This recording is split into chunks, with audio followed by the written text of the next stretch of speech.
환상을 통해 이스라엘을 향한 메시지를 전하셨습니다. 우리는 하나님이 메시지를 전하고 있는 이 상황에 대해서 집중하고 바라볼 필요가 있습니다. 하나님은 포로로 잡혀간 사람들 중 하나를 택하여 말씀하고 계십니다. 이미 알고 계시겠지만 이사야, 예레미야를 비롯하여 여러 선지자들을 통해서 하나님은 계속해서 이 상황에 대해서 말씀하셨습니다. 바벨론에 의한 심판이 있을 것이고 많은 사람들이 포로로 잡혀갈 것이며, 그리고 이 사람들이 성전을 비롯한 여러 물건들과 그리고 그 성벽들과 성전들이 파괴될 것이다. 그리고 그렇게 무너진 채로, 그렇게 멸망당한 채로 있는 것이 아니라 결국은 잡혀갔던 사람들이 다시 돌아와 그 모든 것들을 회복시키고 재건할 것이다. 이런 말씀까지 하나님께서는 미리 다 하셨습니다. 하나님의 메시지가 이 사람들 가운데 이미 전해졌다는 것이죠.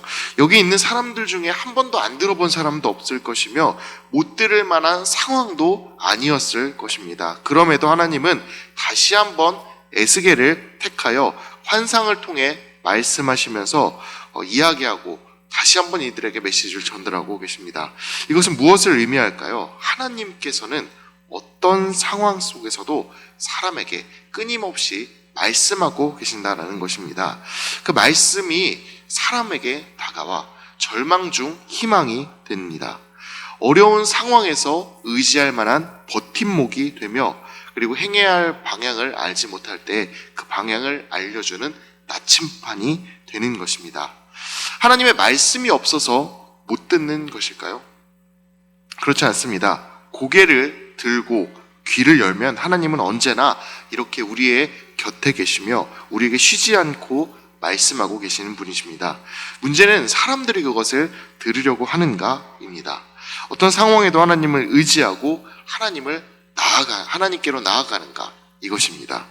우리가 하나님을 의지하면 포로로 그발 강가에 잡혀있는 이들 중에서도 하나님께서는 에스겔을 택하여 말씀하시는 것처럼 우리의 삶 가운데 하나님께서 찾아와 주시고 우리에게 말씀해 주실 것입니다. 그 말씀 앞에서 우리가 해야 할 일은 무엇일까요? 지난 토요일에 제가 사무엘의 그 예시로 말씀드렸던 것처럼 순종하며 경청하는 자세로 하나님의 말씀을 듣는 것입니다. 사무엘이 하나님의 말씀 가운데 이렇게 대답했다고 말씀드렸습니다. 말씀하옵소서, 종이 듣겠나이다. 다시 한번 강조해드리지만 하나님은 언제나 우리에게 말씀하시는 분이십니다. 그 말씀에 귀 기울이고 그 말씀을 순종함으로 경청하는 것, 그것이 우리에게 필요한 것입니다. 하나님께서도 이 에스겔에게 동일한 요구를 하시는 장면이 2장과 3장에 이어서 나오는 것을 볼 수가 있는데요. 하나님은 에스겔에게 두루마리 하나를 환상으로 보여주시고 그것을 먹으라 말씀을 하십니다. 우리 2장으로 넘어가서 9절과 10절의 말씀을 함께 읽어보도록 하겠습니다. 내가 보니 보라, 한 손이 나를 향하여 펴지고 보라, 그 안에 두루마리 책이 있더라. 그가 그것을 내 앞에 펴시니 그 안팎에 글이 있는데 그 위에 애가와 애곡과 재앙의 말이 기록되었더라. 우리 이어서 3장 넘어가서 3장 1절의 말씀도 같이 한번 읽어보도록 하겠습니다. 또 그가 내게 이르시되 인자야, 너는 발견한 것을 먹으라. 너는 이 두루마리를 먹고 가서 이스라엘 족속에게 말하라 하시기로. 하나님은 멸망하는 이스라엘, 이 패역한 이스라엘 백성들을 향한 슬픔의 말, 재앙의 말이 담긴 이 두루마리를 에스겔에게 보여주셨습니다. 그리고 그것을 에스겔에게 먹으라고 명령을 하십니다. 이것이 무엇을 의미하는 것일까요? 하나님의 말씀을 그 입 가운데, 그 몸 가운데 간직하라는 하나님의 뜻입니다. 그렇게 몸과 입 가운데에 그 말씀을 간직하고 난 뒤에 하나님이 에스겔에게 원하시는 것은 무엇일까요? 우리 3장 4절의 말씀 같이 한번 읽어보도록 하겠습니다. 그가 또 내게 이르시되 인자야, 이스라엘 족속에게 가서 내 말로 그들에게 구하라. 간직한 하나님의 그 말씀, 그 입술에 먹어서 내 것으로 만든 그 하나님의 말씀을 그대로 이스라엘 백성들 가운데에 가서 구하는 것이 바로 에스겔이 해야 할 일이었습니다. 하나님의 말씀에 순종하고 그 말씀 그대로 전하는 삶을 살아가라는 것이 바로 에스겔의 역할이었던 것입니다. 여기서 하나님이 전하는 말씀이 에스겔의 생각과 혹은 자신의 그 뜻과 다르다 할지라도 에스겔의 생각보다 우선돼야 하는 것이 바로 하나님의 말씀이기에 에스겔은 그대로 가서 이 명령을 따라 전해야 했습니다. 마찬가지로 사람들의 반응, 그것을 듣는 사람들의 반응이 호의적이지 않다고 할지라도 에스겔은 하나님의 말씀을 굳게 선포할 수 없었습니다. 자신이 먹고 그리고 자신이 들었던 그 말씀 그대로 사람들에게 전해야 했습니다.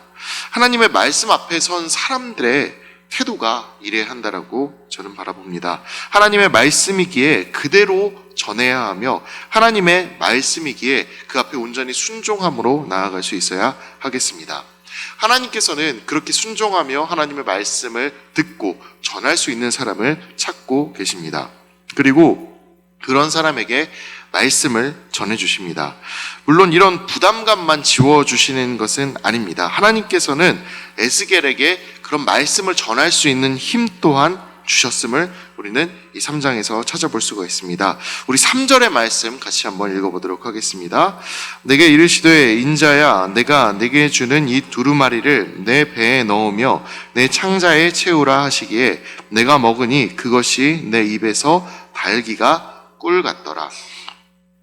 하나님은 꿀과 같은 말씀으로 에스겔에게 먼저 힘을 주셨습니다. 이것을 기억해야 합니다. 하나님의 말씀을 우리에게 부담이 되는 것, 그것만 우리들에게 있는 것이 아니라 우리들에게 힘듦만을 주는 것이 아니라 먼저 꿀과 같이 힘이 되고 생명이 되는 것입니다. 따라서 우리는 그 신령한 꿀과 같은 말씀을 사모하고 그리고 그것을 우리가 받아들일 수 있도록 그것을 따라 살아갈 수 있도록 노력해야 하겠습니다. 여기 계신 우리 모두가 같이 하나님의 그 말씀을 사모하며 그 말씀을 받아들이기 위해 살아가는 그런 사람들이 됐으면 좋겠습니다. 이어지는 3장 16절부터 보면 하나님께서 에스겔을 부르시고 소명을 전하는 장면이 나오는데 우리 3장 17절의 말씀을 같이 한번 읽어보도록 하겠습니다. 인자야 내가 너를 이스라엘 족속의 파수꾼으로 세웠으니 너는 내 입의 말을 듣고 나를 대신하여 그들을 깨우치라. 여러분, 파수꾼의 역할이 무엇입니까? 파수꾼의 역할은 경계하며 지키는 사람입니다. 만약 적군이 나타나게 되었다면 그 적군이 나타남을 자신이 그 경계를 서고 있는 그 성 또는 그 마을 그 가운데 있는 사람들 모두에게 가장 먼저 알리는 역할을 하는 사람입니다. 하나님이 이스라엘의 파수꾼으로 에스겔을 부르시고 그에게 이스라엘의 악이 다가오는 것 그리고 악인들이 창궐하는 것에 대한 파수를 맡기고 계십니다. 그래서 에스겔은 하나님의 말씀을 그들 가운데 전하며 그들 가운데 악이 태동하는 것을 막는 그 파수꾼의 역할을 해야만 했습니다. 하나님께서도 실제로 그 에스겔이 그 말씀을 전하지 않아 듣지 못하는 사람들이 생기게 된다면 파수꾼의 책무를 다하지 못한 것으로 간주해서 오히려 그 죄를 에스겔에게 돌리겠다라고 말씀하시는 장면이 이어지는 18절과 19절에 나오는 것을 볼 수 있습니다.